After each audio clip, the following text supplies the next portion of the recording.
देखो, ये इकोनॉमिक्स का एक टॉपिक मैं लेके आया हूँ, बहुत इंपॉर्टेंट टॉपिक है ये। आपको ये टॉपिक, इस टॉपिक की आपको थोड़ी सी समझ डेवलप होनी चाहिए। और ये करंट का भी पार्ट है और समझ लो ट्रेडिशनल पार्ट भी है। ट्रेडिशनल पार्ट ये है और मैटर क्या है हमें समझना है। चर्चा में क्या है मुद्दा, चर्चा में मुद्दा है कि भारतीय रुपये की हालिया गिरावट, रुपये की गिरावट जिसे हम कहते हैं डेप्रिसिएशन, डेप्रिसिएशन रुपये की गिरावट, डेप्रिसिएशन। तो हमें एक चीज समझना होता है यहाँ पर, मैंने पहले भी आपके साथ डिस्कस किया हुआ है।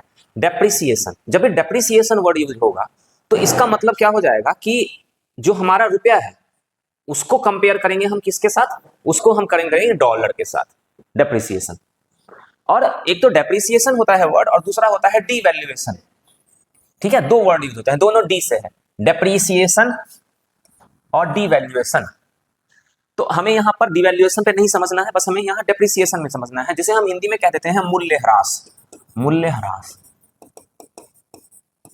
डेप्रिसिएशन। तो यहाँ पर ये हमारा है गिरावट या मूल्यह्रास हम इसे कहते हैं। तो रुपए का डॉलर के कंपैरिजन में देखो, एक चीज हमेशा समझना है हमें यहाँ पर आगे, हमेशा ध्यान रखना है। जिनको पता है उनको पता है, जिनको नहीं पता है कि रुपए और डॉलर का जो रिलेशनशिप है, डॉलर और रुपए का जो रिलेशनशिप है वो दो तरह से काम करता है। एक तो काम करता है डायरेक्ट और दूसरा काम करता है इनडायरेक्ट। डायरेक्ट और इनडायरेक्ट को कैसे, मैंने डायरेक्ट और इनडायरेक्ट लिख दिया है, मतलब आप ऐसे समझ लो इसे कि आप इसे समझो ऐसे, क्लीन करते हैं थोड़ा सा हम इसे, और रुपया है और इधर है डॉलर हमारे पास। हम इसे समझते हैं कैसे काम करता है। तो एक करता है कंट्रोल्ड, कंट्रोल्ड, और दूसरा हो जाता है हमारा लिमिटेड कंट्रोल, और तीसरा एक और पार्ट हो जाता है जिसे हम कहते हैं फ्लेक्सिबल, मतलब कि जिसे अनकंट्रोल्ड, अनकंट्रोल्ड। तीन तरीके से काम करता है, कंट्रोल, लिमिटेड कंट्रोल और अनकंट्रोल्ड। ठीक है, तो कंट्रोल का मतलब कौन होता है, कौन कंट्रोल करता है, देश की सरकार कंट्रोल करती है या वहां का आरबीआई कंट्रोल करेगा, मतलब जो हमारा मेन बैंक होगा, नॉट आरबीआई, जो हमारा मेन बैंक होगा वो कंट्रोल करेगा। जैसे कहा जाता है कि चाइना और भारत, चाइना की जो करेंसी है वो कंट्रोल्ड करेंसी होती है।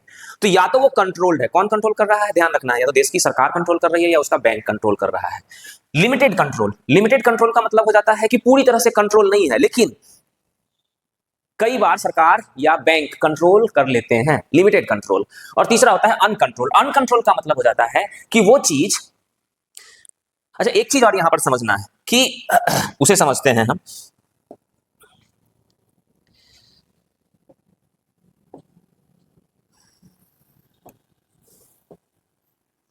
रुपया और डॉलर, ये दोनों जो है हमारे पास, ये मतलब आप समझ लो कि हम इसे कह सकते हैं कि एक डॉलर का मतलब कितने रुपए, कितने रुपए।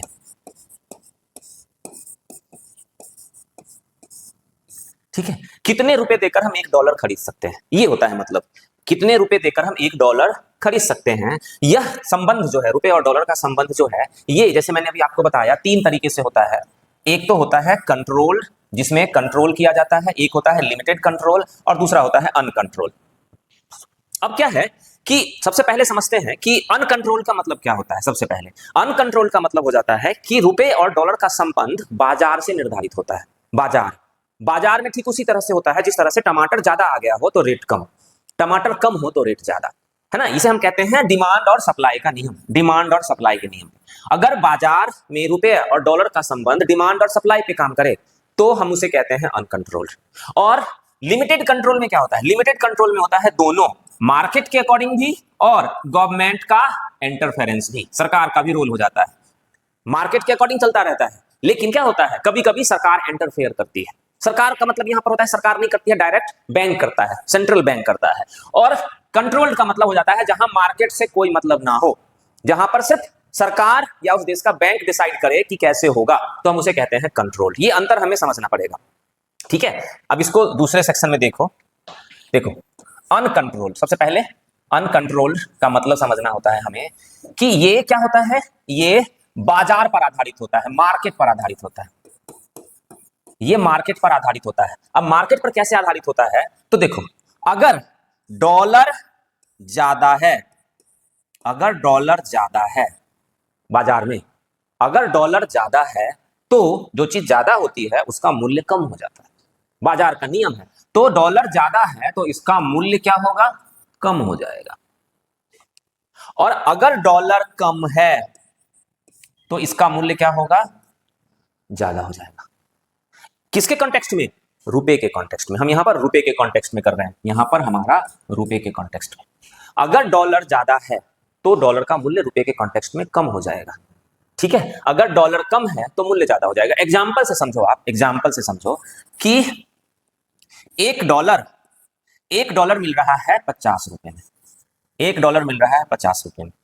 ठीक है, अब डॉलर बहुत ज्यादा आ गया मार्केट में। अगर डॉलर बहुत ज्यादा आ गया मार्केट में तो क्या होगा, एक डॉलर का मूल्य कम हो जाएगा। तो अब डॉलर कितने में मिलेगा, माइंड बताओ।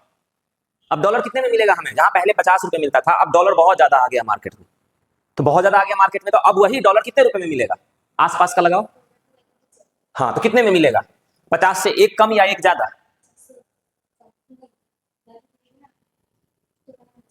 बताओ कितने में मिलेगा। तो 49। सही है भाई, सही है ऐसा, हाँ भाई समझ लो। ठीक है, सही बताया, मतलब माइंड कॉन्सेप्ट को समझ रही है। और अगर डॉलर कम आ रहा है तो एक डॉलर $51 में मिलेगा। ठीक है, मतलब ये रिलेशनशिप होता है डॉलर और रुपए के बीच में, इसी को हमें समझना होता है। ठीक है, तो ये क्या है, हमारा अनकंट्रोल्ड मार्केट है। जब मार्केट डिसाइड करती है कि क्या होना चाहिए, अगर डॉलर बहुत ज्यादा आ गया तो डॉलर का रेट कम हो जाएगा। तो डॉलर का रेट कम हो जाएगा तो हमें कम पैसे देने पड़ेंगे, जहां 50 दे रहे थे तो हम 49 देंगे अब, है ना। और इस तरह से हम, कम आया तो हमें ज्यादा देना पड़ेगा। ठीक है, एक हो गया ये। दूसरा हो गया हमारा लिमिटेड कंट्रोल। लिमिटेड कंट्रोल, अब लिमिटेड कंट्रोल क्या है, लिमिटेड कंट्रोल में क्या होता है कि डिसाइड तो मार्केट ही करता है। डिसाइड क्या करेगा, मार्केट ही करेगा कि कितना होना चाहिए।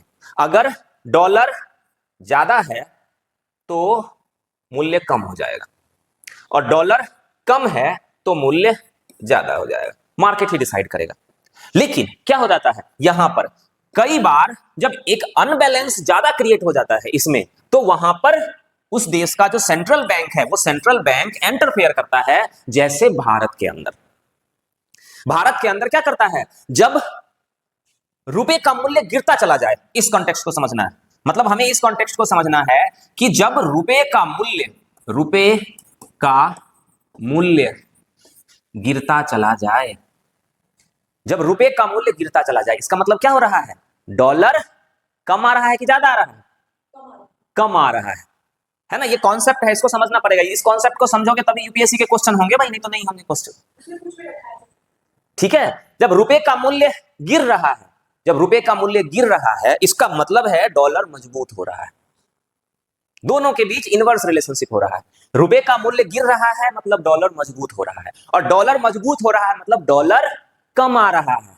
कम आएगा तभी मजबूत होगा। जैसे टमाटर बाजार में कम आएगा तो रुपए बढ़ जाएगा, पर किलोग्राम बढ़ जाएगा।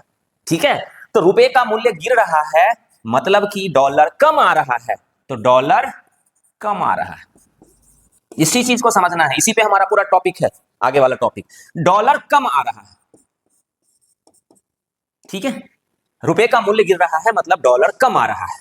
तो जब डॉलर लगातार कम आता जाए, लगातार कम आता जाए, तो रुपए का मूल्य लगातार गिरता चला जाएगा, लगातार गिरता चला जाएगा। और इस तरह से जब रुपए का मूल्य लगातार गिरता चला जाए तो वो इकोनॉमी के लिए एक अच्छा सिंबल नहीं होगा। क्यों नहीं होगा, इसे हम आगे पढ़ेंगे। तो इसी जगह पर कई बार क्या होता है, उस जगह का केंद्रीय बैंक इंटरफेयर करता है। केंद्रीय बैंक क्या करता है, हस्तक्षेप करता है, इंटरफेयर करता है। ठीक है, अब केंद्रीय बैंक क्या करता है, कैसे हस्तक्षेप करता है,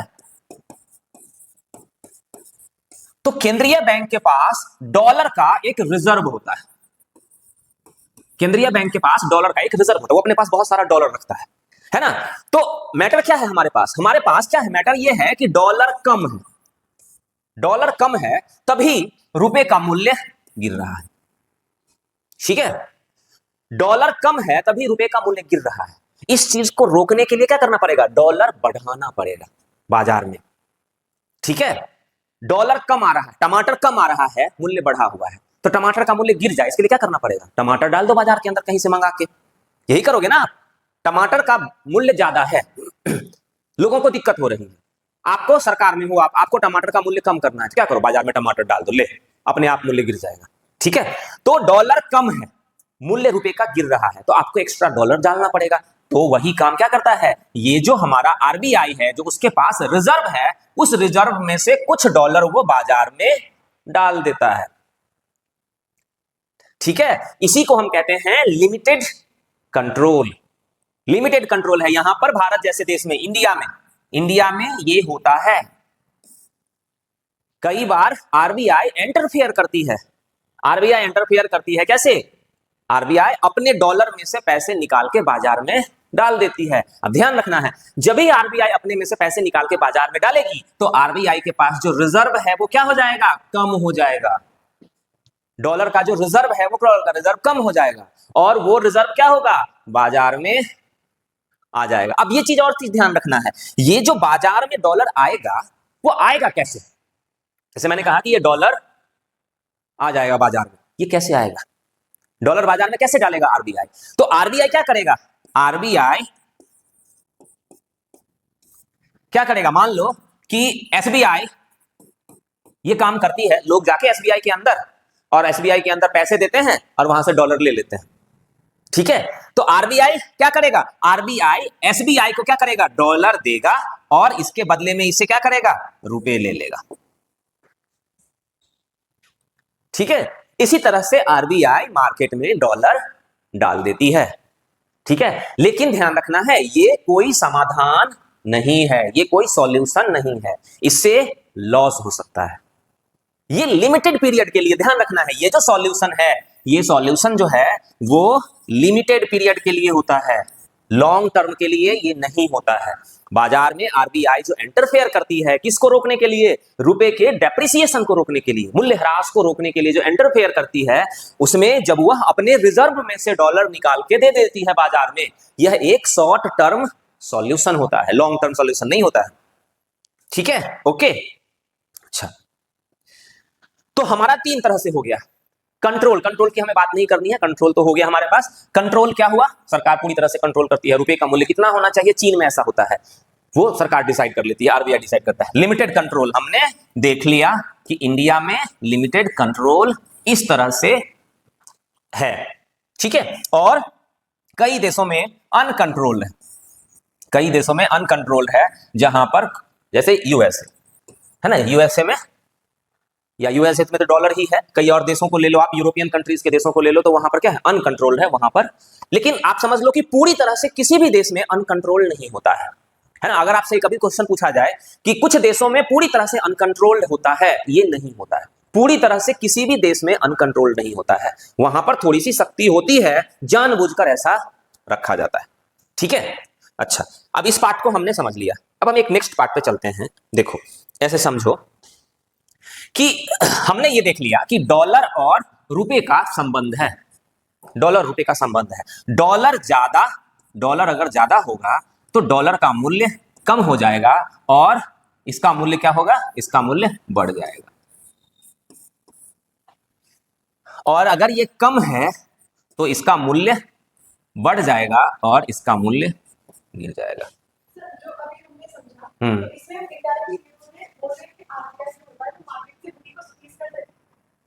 उस पर्पस उसका रुपीस को स्क्वीज करना नहीं होता है, पर्पस उसका डॉलर डालना होता है। अब डॉलर डालोगे तो रुपए तो निकलेंगे ही मार्केट से। हाँ, ठीक है, सिंपल समझो, ये बहुत गुचर मुचर वाला टॉपिक है। जितना ज्यादा ये अगर किसी स्टूडेंट का ये क्लियर है तो मतलब है कि वो ठीक है, इकोनॉमिक्स को ठीक ठाक समझ रहा है। ठीक है, अगर डॉलर ज्यादा है बाजार में, डॉलर ज्यादा है बाजार में, तो डॉलर का मूल्य गिर जाएगा और रुपए का मूल्य बढ़ जाएगा।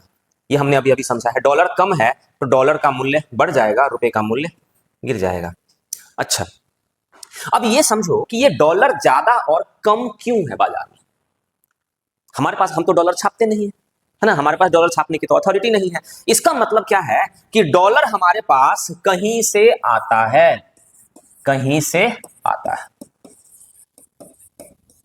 डॉलर हमारे पास कहीं से आता है। ठीक है, कहां से आएगा, शेष विश्व से आएगा, पूरे वर्ल्ड से आएगा, कहीं से भी आ सकता है हमारे पास। सिर्फ अमेरिका से ध्यान रखना है, सिर्फ अमेरिका से नहीं आएगा डॉलर, कहीं से भी आ जाए। क्यों आएगा कहीं से, क्योंकि हम व्यापार करते हैं, हम व्यापार करते हैं।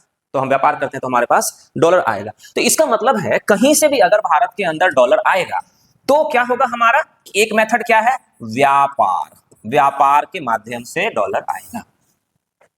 क्यों? क्योंकि इंटरनेशनल ट्रेड जो होता है वो डॉलर में होता है। आपने यहां से किनिया को कुछ सामान भेजा, किनिया अफ्रीका में, आपने यहां से किनिया को चावल भेजा। अब चावल भेजा तो आप वहां से पैसे लेके आओगे, तो पैसे किस में लेके आओगे, डॉलर में लेके आओगे। ठीक है, आपके यहां किसी देश से सामान आया तो आप पेमेंट किस चीज में करोगे, डॉलर में करोगे। अगर हमारा उस देश के साथ कोई समझौता नहीं है, तो किसी देश के साथ हमने समझौता कर लिया है कि हम अपनी करेंसी में व्यापार करेंगे, तो हमारा डॉलर का कोई संबंध नहीं होगा। अदरवाइज इंटरनेशनल मार्केट में और भी करेंसी होती है जिनको हम इस्तेमाल कर सकते हैं, सिर्फ डॉलर ही नहीं है, और भी करेंसी है, बास्केट है एक, जिनको यूनाइटेड नेशन ने, संयुक्त राष्ट्र ने वैसी करेंसी को मान्यता दे रखी है कि इसमें आप अंतरराष्ट्रीय व्यापार कर सकते हो। वह एक कुछ ऐसी करेंसी होती है जो मान्यता प्राप्त करेंसी होती है कि अंतरराष्ट्रीय बाजार में हम उनका इस्तेमाल कर सकते हैं, लेकिन मैक्सिमम टर्म में हम डॉलर का ही इस्तेमाल करते हैं। सिर्फ डॉलर नहीं है, कई करेंसी है। ठीक है, लेकिन क्या है, हमारा टॉपिक यहां पर डॉलर है, इसलिए हम डॉलर को ही समझ रहे हैं। तो व्यापार, व्यापार के माध्यम से हमारे पास आता है और जाता है, इसे हम कहते हैं इनफ्लो और आउटफ्लो, इनफ्लो और आउटफ्लो। ठीक है, आता है और जाता है। अभी अब देखो, इससे संबंधित है बहुत सारी बातें। अब आप भारत के पिछले 50 सालों के, 70 सालों के रिकॉर्ड को चेक करो, अभी स्वतंत्रता के बाद के ईयर्स को चेक करो, आप स्वतंत्रता के पहले के ईयर्स को चेक करो, तो क्या होता था। अब जैसे यहां पर आप समझो एक्सपोर्ट, आपको समझना है एक्सपोर्ट मतलब निर्यात, और इंपोर्ट, इंपोर्ट का मतलब हो जाता है आयात, निर्यात और आयात। आपका निर्यात अगर ज्यादा है और आयात अगर कम है तो आपके पास डॉलर आएगा, सिंपल। निर्यात ज्यादा है, आयात कम है, आप 100 सामान भेजते हो अब 20 सामान मंगाते हो, तो निर्यात ज्यादा हो गया, हम ज्यादा भेजते हैं कम मंगाते हैं, तो निर्यात ज्यादा हो गया, तो बदले में क्या आएगा, हमारे पास डॉलर आएगा। 19 आप समझ लो कि 1957 से पहले, ये 57 है, 1957 से पहले, सॉरी 1757 से पहले, 1757 से पहले भारत का निर्यात, पूरे एंशिएंट हिस्ट्री में, पूरी मेडिवल हिस्ट्री में भारत का निर्यात ज्यादा था, आयात कम था। तो भारत बाहर से, उस समय डॉलर तो था नहीं, तो क्या मंगाते थे बाहर से हम, गोल्ड। हम उस समय गोल्ड, हमने कुछ सामान दिया, वहां से सामान लिया, जो बच गया पैसा उसका हमने गोल्ड ले लिया।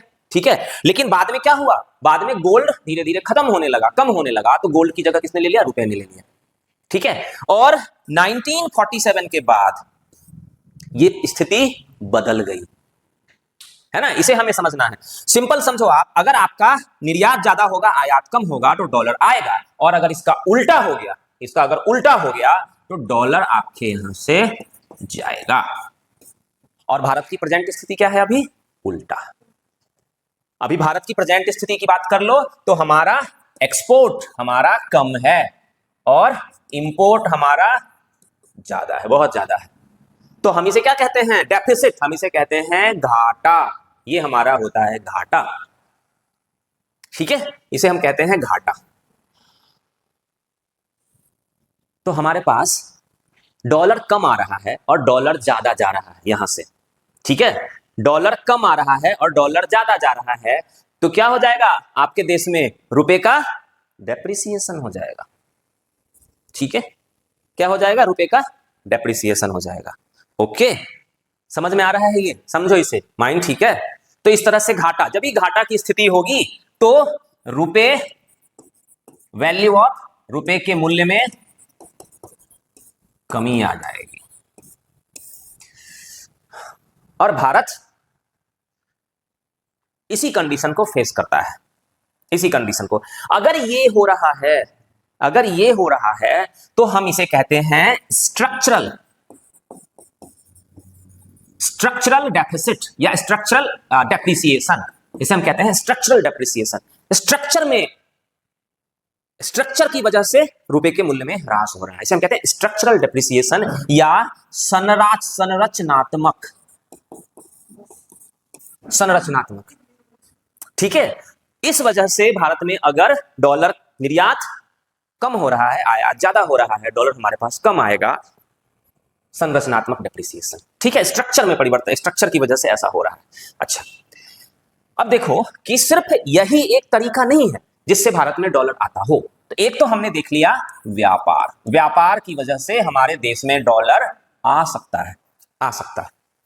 ठीक है, अच्छा एक चीज और समझो, यहां पर एक चीज और समझना है। जब भी आप व्यापार की बात करते हो ना, जब भी आप व्यापार की बात करते हो, तो व्यापार में ऐसा होता है कि मान लो कि व्यापार की बात जब भी करेंगे ना, तो हम वहां पर दो टर्म यूज करेंगे, हम वहां पर दो टर्म यूज करेंगे। एक करेंगे हम विजिबल और एक करेंगे हम इनविजिबल, एक करेंगे हम इनविजिबल, विजिबल और इनविजिबल। ठीक है, मतलब कि आप जैसे यहां से आपको, मान लो आप गुड़ बनाते हो, गुड़, आपको यहां से गुड़ भेजना है यूएस से, आपने मस्त उसे डब्बा में पैक किया और उसे भेजा आपने। कहां पर सामान कैसे जाता है हमारा? जाता है शिप से। तो आप वहां से गए कांडला पोर्ट पे और कांडला पोर्ट पे आपने उसे भेज दिया। तो क्या हुआ कि कांडला पोर्ट से जब आप भेजोगे यहां से वहां, तो क्या होगा कि उसे पोर्ट पे रिकॉर्ड किया जाएगा कि एक डब्बा सामान गया। तो विजिबल का मतलब होता है जिसे पोर्ट पे रिकॉर्ड किया जाता है, उसे हम कहते हैं विजिबल। जैसे पोर्ट पे रिकॉर्ड किया जाए उसे हमने कहा विजिबल। ठीक है, अच्छा अब देखो कि अमेरिका का एक व्यक्ति आया भारत, और भारत आकर उसे यहां से खरीदना है गुड़। ठीक है, तो वो आपके यहां आया और आपके बाजार से उसने खरीदा गुड़। ठीक है, गुड़ खरीद के वो यहां से कांडला पोर्ट पे गया और कांडला पोर्ट पर जाकर उसने क्या किया, कर दिया, गुड़ भेज दिया। तो गुड़ तो उसने भेज दिया, तो वो क्या हो गया, जो गुड़ उसने भेजा वो तो हो गया विजिबल क्योंकि पोर्ट पे रिकॉर्ड किया गया है। लेकिन जब वो यहां से नई दिल्ली आया और नई दिल्ली आकर वो आपके यहां गया, मान लो मेरठ के किसी गांव में गया गुड़ खरीदने के लिए, तो वहां से यहां जाने में जो बीच में उसने कई जगह और पैसे खर्च किए, और भी पैसे खर्च करेगा ना, ट्रांसपोर्टेशन पे करेगा, आने जाने पे करेगा, आपसे खुश होकर आपको $1 दे देगा, है ना, आपने बढ़िया गुड़ क्वालिटी का गुड़ दिया है तो आपको $1 दे देगा। इस बीच में जो पैसे खर्च हुए हैं उसका तो कहीं रिकॉर्ड नहीं है ना भाई, वो भी तो हमारे पास आ रहा है डॉलर के टर्म में, क्योंकि वो जो यहां आकर कुछ भी खर्च करेगा डॉलर ही तो खर्च करेगा वो, तो उसकी छोटी ही वैल्यू होती है, छोटी ही वैल्यू होती है, होती तो है। सोचो तुम्हें आके $1 दे दे, मजा तो आएगा, है कि नहीं? तो जब किसी चीज को रिकॉर्ड ना किया जाए पोर्ट पर, इन चीजों को तो पोर्ट पर रिकॉर्ड ही नहीं किया जाता है, तो उसे हम कह देते हैं इनविजिबल, अदृश्य, इनविजिबल। इनविजिबल क्या होता है? जिसे पोर्ट पर रिकॉर्ड नहीं किया जाए, रिकॉर्ड नहीं किया जाए, पर हमारे पास तो आ रहा है ना, डॉलर लेके आया, यहां डॉलर को कन्वर्ट किया, कन्वर्ट करके फिर वो रुपए आए उसके पास, उस रुपए से उसने गाड़ी वाले को पैसा दिया, आपको खुश होकर $1 दे दिए, ये दे दिया, वो दे दिया। तो इस तरह से व्यापार दो सेक्शन से मिलकर बना हुआ होता है, विजिबल और इनविजिबल। इसकी वैल्यू थोड़ी कम होती है लेकिन इंपॉर्टेंट होती है। क्यों होती है? क्योंकि थोड़ा सा ही सही पर मार्केट में डॉलर तो आता है, थोड़ा सा ही सही पर मार्केट में डॉलर तो आया। हाँ, सारी चीजें, है ना। तो मतलब क्या है, हमें क्या चाहिए? हमें तो डॉलर चाहिए। अरे एक ही आया, बूंद बूंद से तो घड़ा पड़ता है। अगर ज्यादा से ज्यादा सुन लो कि 50 लाख लोग आए भारत में व्यापार करने के लिए, तो 50 लाख ने भी अगर $1 दिया तो $50 लाख तो आ गए हमारे पास। हमें क्या करना है?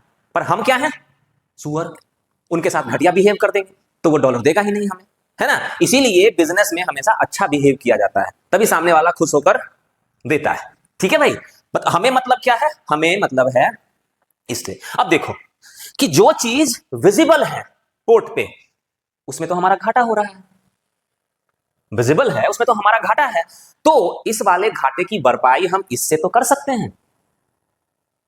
ठीक है, यही मेन मैटर क्या है, जो टॉपिक हमारा है उस टॉपिक में हम इसी जगह पर पढ़ेंगे, इसी चीज पर हमें आना है कि इस वाले घाटे को हम इस वाले घाटे को कहीं से तो पूरा करेंगे, क्योंकि घाटा तो हमें पूरा करना ही पड़ेगा, तो कहीं ना कहीं से तो हमें इस वाले घाटे को पूरा करना पड़ेगा। तो समझ लो कि हमारा $500 का हमारा घाटा है, $500 का घाटा है, और यहां से हमें मिल गए $25। हमें $25 मिल गए, घाटा थोड़ा तो कम हुआ, है ना। तो इनविजिबल जो रिकॉर्ड नहीं होता है उससे भी हमारे पास डॉलर आते हैं जो हमारे घाटे को थोड़ा सा कम कर देता है। ठीक है भाई, ओके। नेक्स्ट, तो व्यापार का रोल हमने देख ही लिया यहां पर। अच्छा, दूसरा क्या होता है, व्यापार से आपने देख लिया, विजिबल और इनविजिबल दोनों देख लिया। अच्छा ठीक है, डॉलर कहीं से भी आने चाहिए भाई, कहीं से भी डॉलर आने चाहिए हमारे पास, बस ध्यान रखना है किधर से भी डॉलर उठा के ले आओ। अच्छा, तो पहला पार्ट ये हो गया। दूसरा पार्ट, ये दूसरा पार्ट आ गया आपके पास कि आप भारत में ना एक माहौल बनाओ भाई कि अगर आप हमारे यहां पैसे लेके आओगे ना तो हम आपको बढ़िया रिटर्न देंगे। ठीक है, आप हमारे यहां पैसे लेके आओ तो हम आपको बढ़िया रिटर्न देंगे भाई। तो कोई भी पैसा क्यों होता है, पैसा जो होता है ना वो कोई भी चाहता है उसके पास पैसा ज्यादा हो तो उस पर ज्यादा उसको प्रॉफिट मिले। तो क्या होगा, आप मेरे यहां पैसे लेके आओ, हम आपको उस पर ज्यादा प्रॉफिट देंगे। ठीक है, तो हम उसे क्या कहेंगे, पैसे का यहां भी क्या हो रहा है, इनफ्लो हो रहा है, पैसे का इनफ्लो। आप लेके आओ किस फॉर्म में, निवेश के फॉर्म में, इसे हम कहते हैं निवेश, investment. Inflow in terms of investment, आप लाओ हम आपको रिटर्न देंगे, इन्वेस्टमेंट। और जब भी इन्वेस्टमेंट की बात होगी, निवेश की बात होगी, तो निवेश दो हो जाएगा, फॉरेन डायरेक्ट इन्वेस्टमेंट और फॉरेन पोर्टफोलियो इन्वेस्टमेंट,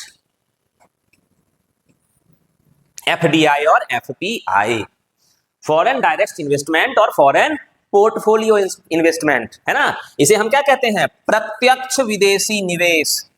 प्रत्यक्ष, सारा नहीं लिख रहा हूं क्योंकि निवेश तो मैंने पहले ही लिख दिया। प्रत्यक्ष विदेशी निवेश और अप्रत्यक्ष, अप्रत्यक्ष विदेशी निवेश। ठीक है, एफडीआई और एफपीआई, फॉरेन डायरेक्ट इन्वेस्टमेंट और फॉरेन पोर्टफोलियो इन्वेस्टमेंट, इसे कहते हैं पोर्टफोलियो इन्वेस्टमेंट। देखो, आपको भारत में निवेश करना है तो कैसे करोगे आप निवेश, भारत में आकर कोई बंदा बाहर से आता है, कहता है मैं भारत में जाकर एक फैक्ट्री लगाऊंगा, है ना। तो आपने क्या किया, भारत में आकर एक फैक्ट्री लगाई, तो आपने निवेश किया। ठीक है, दूसरा, आपने फैक्ट्री नहीं लगाई, आपने कहा कि मैं किसी फैक्ट्री में ही पैसे लगा दूंगा, मैं फैक्ट्री नहीं लगाऊंगा, मैं किसी फैक्ट्री में ही पैसे लगा दूंगा। ठीक है, तो आपने फैक्ट्री, एक तो फैक्ट्री बिल्ड करी, फैक्ट्री बिल्ड करी, या फिर आपने क्या किया कि फैक्ट्री बिल्ड नहीं करी, जो ऑलरेडी जो पहले से फैक्ट्री थी, फैक्ट्री में आपने क्या किया, इन्वेस्ट कर दिया, फैक्ट्री में इन्वेस्ट कर दिया। ठीक है, जब आप फैक्ट्री में इन्वेस्ट कर देते हो, जब आप फैक्ट्री में इन्वेस्ट करते हो तो मान लो कि उस फैक्ट्री का मूल्य है 100 रुपए, मान लो उस फैक्ट्री का मूल्य है 100 रुपए।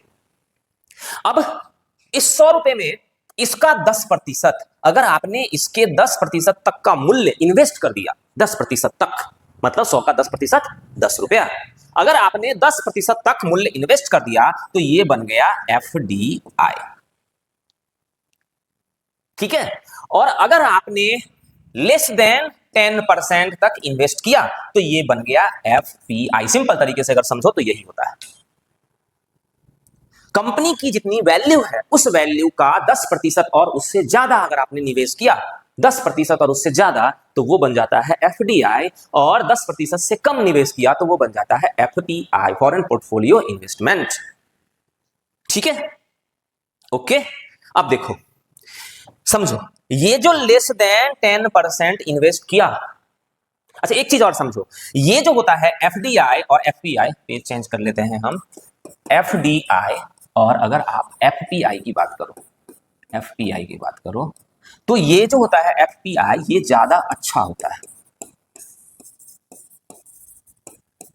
और ये कम अच्छा होता है ना।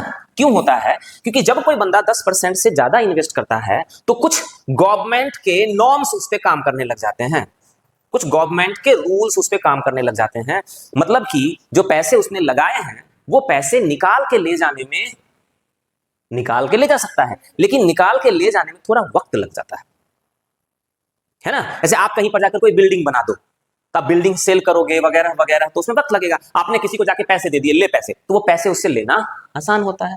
तो जब एफडीआई होता है तो वहां गवर्नमेंट के कुछ नॉर्म्स काम करने लग जाते हैं और पैसे निकालने में थोड़ा वक्त लग जाता है, इसीलिए एफडीआई अच्छा माना जाता है।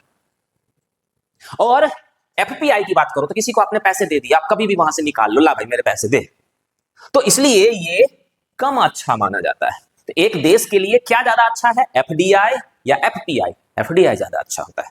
ठीक है, अब जब एफपीआई की बात होगी, जब भी एफपीआई की बात होगी तो आप समझो कि जो एफपीआई है वो एफपीआई, जैसे किसी व्यक्ति को भारत के अंदर पैसे लगाने हैं, तो भारत के अंदर पैसे लगाने हैं तो भारत ने कहा भाई कैसे पैसे लगाओगे, एक काम करो, ये शेयर मार्केट है हमारा, इसमें आप पैसे लगा दो।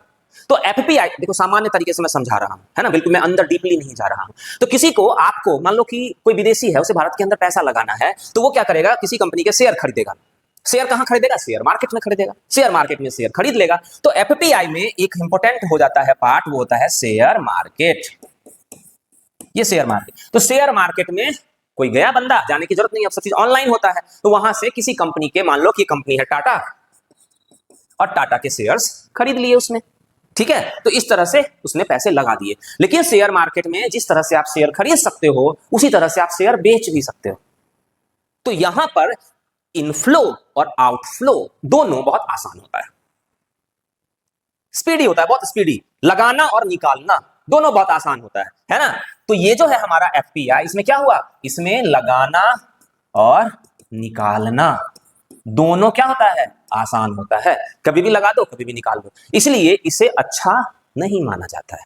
किसी देश के लिए एफडीआई अच्छा है, एफपीआई अच्छा नहीं होता है। ठीक है, मतलब आप ऐसे समझो कि हमारे देश में, भारत की बात कर लो, तो भारत में पैसे जो आ रहे हैं, अभी हम बैक जाएंगे, तो दूसरा जो हमारा पार्ट है वो क्या है, इनफ्लो। पैसे भारत में आने चाहिए, किस तरीके से, एफडीआई और एफपीआई के टर्म में आने चाहिए। लेकिन पिछले 5 सालों के डाटा को अगर आप चेक करो, पिछले 5 साल, ध्यान रखना है, आजकल यूपी इस तरह के भी क्वेश्चन पूछ रही है, अगर वो पिछले 10 साल के डाटा को दे दे तो वो गलत हो जाएगा। पिछले 5 सालों के डाटा को आप चेक करो तो भारत में आउटफ्लो ज्यादा हुआ है, इनफ्लो कम हुआ है। लगातार भारत से आउटफ्लो ज्यादा होता जा रहा है पिछले 5 सालों में। ठीक है, पिछले 5 सालों के डाटा को रिकॉर्ड करें तो क्या होगा, आउटफ्लो ज्यादा, मतलब यहां से पैसे, लोग एफडीआई वाले भी पैसे निकाल के ले जा रहे हैं और एफपीआई वाले पैसे भी निकाल के ले जा रहे हैं। तो आया है नहीं कुछ, निकल रहे हैं ज्यादा, तो डॉलर कम हो जाएगा भारत मार्केट से। समझ रहे हो ना, आ रहा नहीं है, आ भी रहा है तो बहुत कम आ रहा है, और निकाल ज्यादा रहे हैं यहां से। अब ये टर्म बहुत इंपॉर्टेंट, ये टर्म बहुत इंपॉर्टेंट है, जिसे हम बाद में डिस्कस करेंगे कि ये निकाल क्यों रहे हैं भारतीय मार्केट से। ये बहुत इंपॉर्टेंट टर्म है ना, ये बहुत इंपॉर्टेंट टर्म है कि भारत से पैसे निकाल क्यों रहे हैं। ये ध्यान रखना, मेरे से पूछ लेना, लिख लो, एक मैं बाद में इसे डिस्कस करूंगा कि भारत से पैसे निकल क्यों रहे हैं, किस टर्म में निकल रहे हैं, ज्यादा निकल रहे हैं। आपसे पूछा जाएगा कि भारत में ज्यादा पैसा कहां से निकल रहा है, यहां से निकल रहा है या यहां से निकल रहा है, यहां से निकल रहा है। एफपीआई से भारत में ज्यादा पैसा निकल रहा है। क्यों निकल रहा है भाई भारत से ज्यादा पैसा, अभी मैं आपको बताऊंगा कुछ समय के बाद। ठीक है, ध्यान रखना है, आप मेरे से पूछ लेना, या मैं बता ही देता हूं, इसी जगह पर बता देता हूं ताकि कोई समस्या ही ना रहे। देखो, एफपीआई मतलब हम ऐसे समझते हैं, आउटफ्लो है, आउटफ्लो ज्यादा है, ये बहुत इंपॉर्टेंट टर्म है, आउटफ्लो ज्यादा है। आउटफ्लो ज्यादा है का मतलब है कि एफपीआई निकल रहा है भारत से।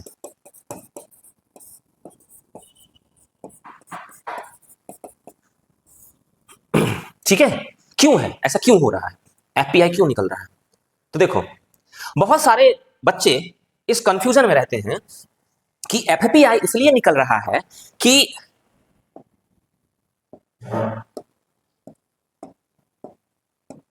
ऐसे, एफपीआई इसलिए निकल रहा है कि कई बार हम पढ़ते हैं, न्यूज़पेपर वाले ये लिख देते हैं, न्यूज़पेपर वाले और भी ज्यादा बकलोल होते हैं, है ना, उनको कुछ पता होता नहीं है, लिख देते हैं, या मेन चीज जो होती है वो लिखने से बच जाते हैं। एफपीआई निकलने के पीछे कुछ लोग ये रीजन बताते हैं कि जैसे federal bank, FEDERAL, federal bank of USA, USA का फेडरल बैंक है। ठीक है, तो फेडरल बैंक क्या करता है, इंटरेस्ट रेट बढ़ा देता है, इंटरेस्ट रेट बढ़ा देता है। मतलब इंटरेस्ट रेट बढ़ा देता है का मतलब है कि वो कहता है कि भाई ऐसा है कि आप अगर मेरे पास 100 रुपए दोगे ना, $100 दोगे, तो जहां मैं पहले आपको 5 देता था, अब मैं आपको 6 दूंगा। तो इसे हम कहते हैं इंटरेस्ट रेट बढ़ा देना। ठीक है, 5 की जगह 6 देना। अब क्या होता है कि पूरी दुनिया में सबसे ना, रिलायबल करेंसी डॉलर होती है। इसीलिए जब भी कहते हैं कि federal bank of USA interest rate बढ़ा देगा तो क्या होगा, लोग पूरी दुनिया से पैसे निकालेंगे और डॉलर में इन्वेस्ट कर देंगे। ठीक है, ये एक रीजन होता है, एक रीजन होता है ये फेडरल बैंक का इंटरेस्ट रेट बढ़ा देना, एक रीजन होता है पूरी दुनिया से पैसे निकलने के, है ना। तो हमारे यहां से भी निकल सकता है, निकल सकता है हमारे यहां से, लेकिन मॉडर्न टर्म में अभी के कॉन्टेक्स्ट में ये बात पूरी तरह से सही नहीं है। और दूसरी चीज ये होती है कि ये बहुत लॉन्ग टर्म के लिए नहीं होगा, ये शॉर्ट टर्म के लिए होगा, क्योंकि हर 3 महीने पे वो अपना इंटरेस्ट रेट चेंज करती है फेडरल बैंक, 3 महीने पे, है ना। तो होता है, लेकिन आपको समझना ही है कि एक कारण ये है, हाँ एक कारण ये है। हमें दूसरा कारण, जो अभी वाला कारण है, हमें उस मॉडर्न कॉन्टेक्स्ट में क्या हो रहा है, मॉडर्न कॉन्टेक्स्ट में क्या हो रहा है, देखो भारत के शेयर मार्केट, मॉडर्न कॉन्टेक्स्ट को समझने के लिए शेयर मार्केट को समझना पड़ेगा।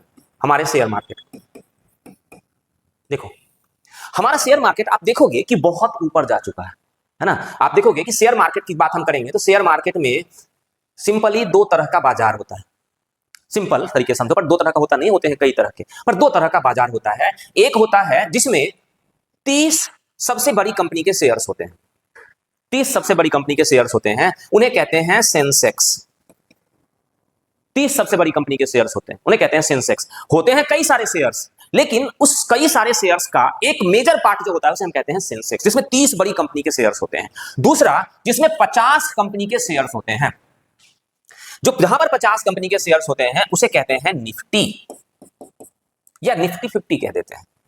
ठीक है, आपको यह समझना है कि शेयर मार्केट में कई सारी कंपनियों के शेयर होते हैं, कई सारी हजारों कंपनियों के शेयर्स होते हैं। आप जाकर खरीद लो वहां से, शेयर मार्केट में आपको किसी कंपनी के, कंपनी एक्स उसके शेयर्स खरीदने हैं, आप जाके खरीद लो, कई सारे शेयर्स होते हैं। लेकिन उसी में से उसका एक पार्ट, एक बॉक्स होता है जिसमें सबसे बड़ी 30 कंपनी के शेयर्स होते हैं, उसे कहते हैं सेंसेक्स।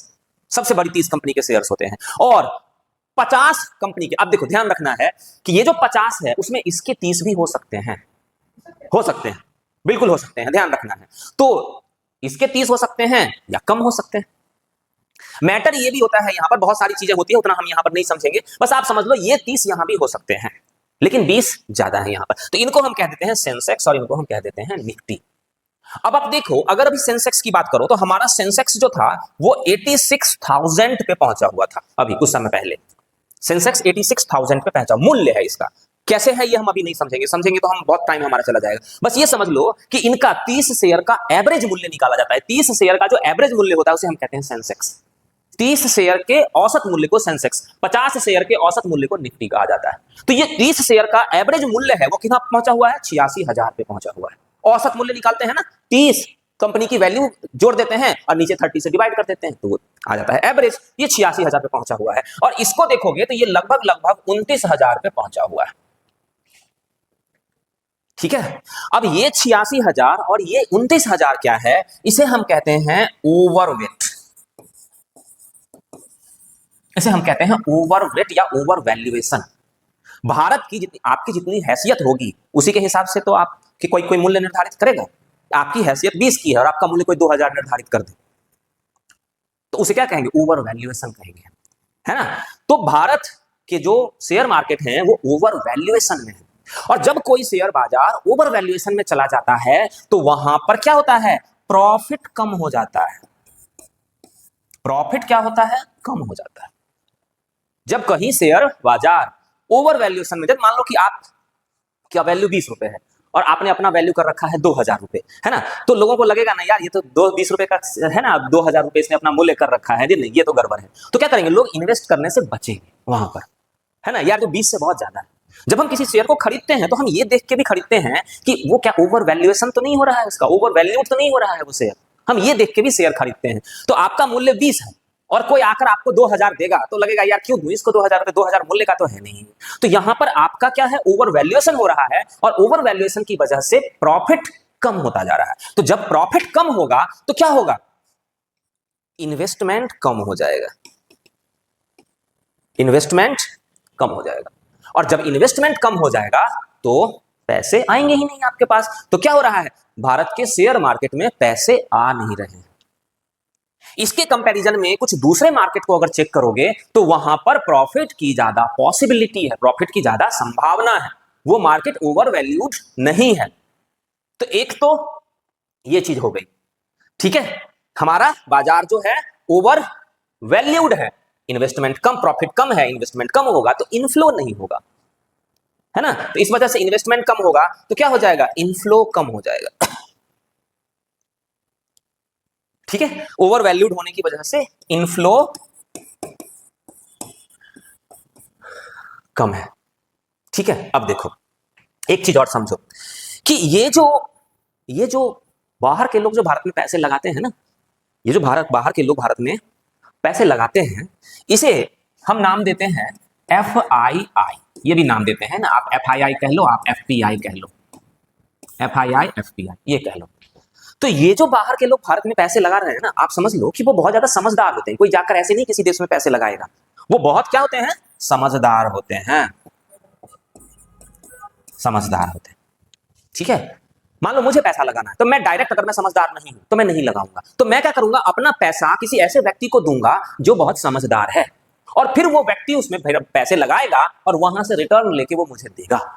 तो फाइनली जो ये पैसा बाहर के लोग लगा रहे हैं वो बहुत समझदार है, ठीक है, इनको बहुत ज्ञान है, मार्केट का इनको बहुत ज्ञान है, नॉलेज है बहुत ज्यादा इनको। तो वो क्या करते हैं, वो सही समय पे पैसे डालते हैं और सही समय पे पैसे निकाल लेते हैं, वहां से डालते हैं और निकालते हैं। डालने और निकालने का समय उन्हें पता होता है, कब डालना है और कब निकालना है, ये समय उन्हें पता होता है, ठीक है। तो जिस समय मार्केट 75,000 पे था, उस समय उन्होंने बाजार में पैसे डाले, ठीक है, और मार्केट पहुंच गया 86,000।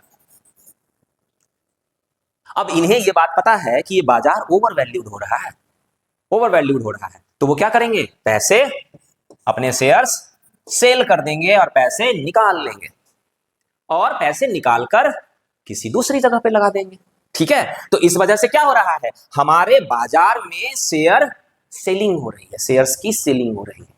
जो FII वाले हैं, ये वाला जो सेक्शन है, वो बाजार से पैसे निकाल रहे हैं। हमेशा होता है ये हमेशा होता है, ठीक है, ये हमेशा मार्केट में ये हमेशा होता है। इस समय ये थोड़ा ज्यादा हुआ, ठीक है। तो एक तो यहां पर ये चीज हो गई कि भारत क्या है, ओवर वैल्यूड हो चुका है, भारत का शेयर मार्केट ओवर वैल्यूड हो रहा है, लोगों ने सही समय पर पैसे डाले हैं और अब ओवर वैल्यूड हो रहा है, वो पैसे निकाल रहे हैं। तो आप देखोगे, आप न्यूज़पेपर में या कहीं पर भी पढ़ोगे कि हमारे FII का क्या हो रहा है, सेलिंग हो रही है, बहुत ज्यादा सेलिंग, FII की बहुत ज्यादा सेलिंग हो रही है। आप पिछले 5 सालों के डाटा को चेक करो, पिछले 5 सालों के डाटा को चेक करो, तो क्या हो रहा है, इनफ्लो नहीं हो रहा है। इनफ्लो क्यों नहीं हो रहा है, मैंने अभी आपको बताया, और सेलिंग हो रही है। तो सेलिंग होने की वजह से क्या होगा, सेलिंग, उन्होंने शेयर्स बेचे और बेचकर वो पैसा निकाल के ले गए, तो क्या हुआ, आउटफ्लो ज्यादा हो गया।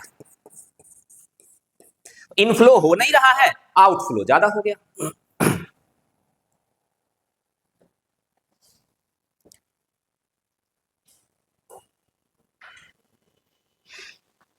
ठीक है।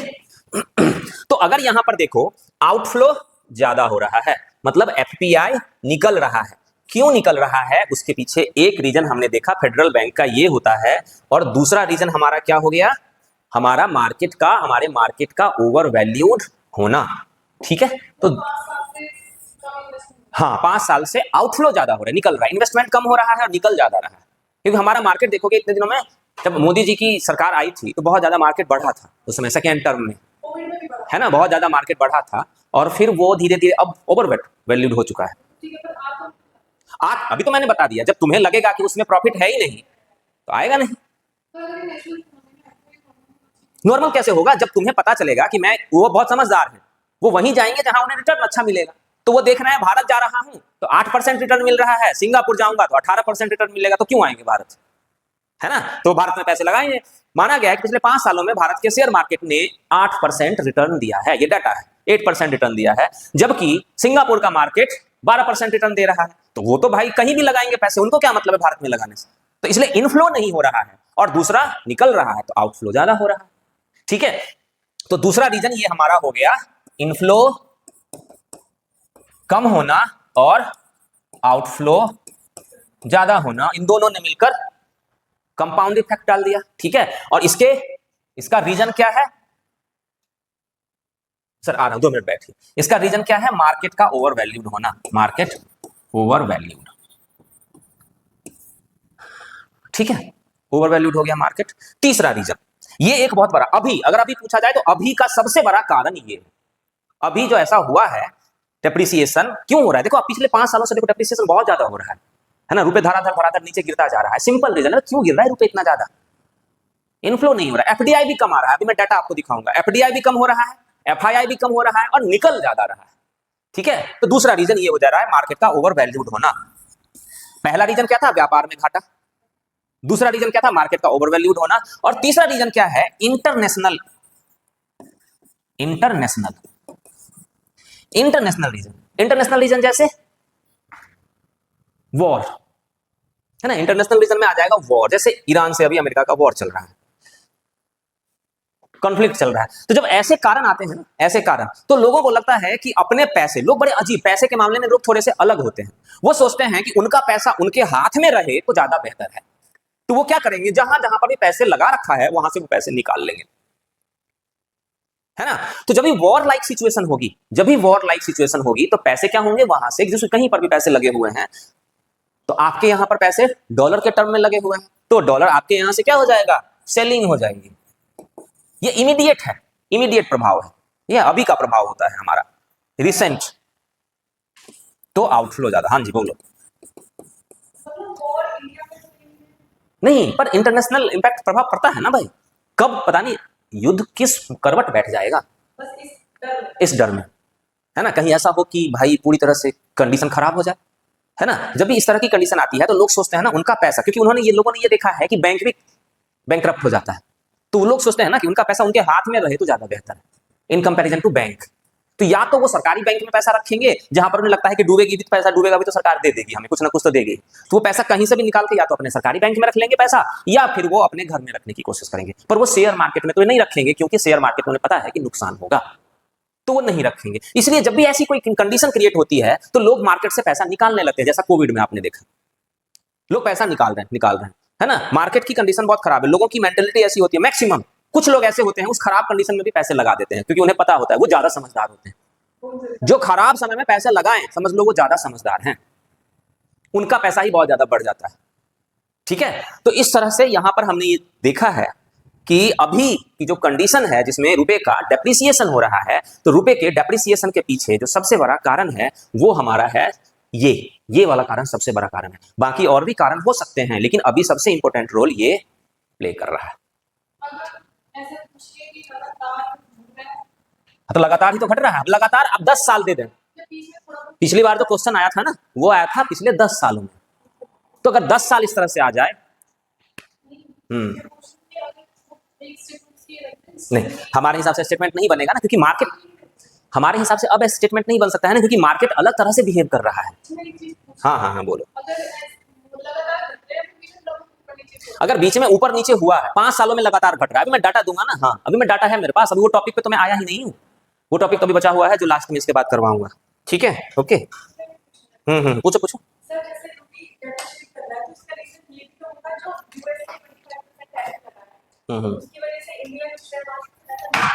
नहीं, उसकी वजह से शेयर मार्केट से पैसा क्यों निकालेंगे? तो उससे मार्केट से पैसा निकालने का क्या संबंध?